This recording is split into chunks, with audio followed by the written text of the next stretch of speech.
may isang sanggol na bigla na lamang sumulpot sa isang kagubatan.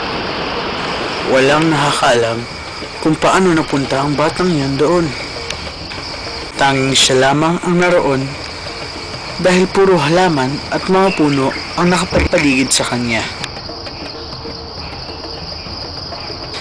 Hanggang isang araw, ay may isang dalagang babae na napadpad doon.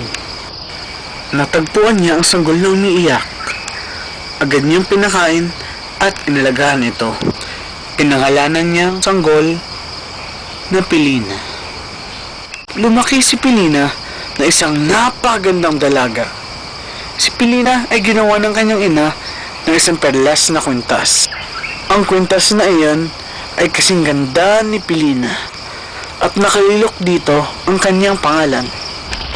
Isang mapayapang araw, biglang nagapoy ang mga puno at halaman sa gubat.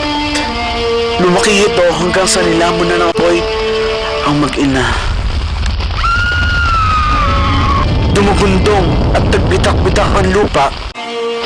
Karaan ang mahabang panahon, may mga manlalakbay na napunta sa lugar na iyon. Nagandahan sila sa lugar na iyon dahil mukhang kwintas na perlas nakakalat sa dagat ang isla. Habang nilalakbay nilang lugar, may natagpuan silang kwintas na perlas at nakita ang pangalang Pilina. At mula doon, tinawag nilang Pilipinas ang lugar.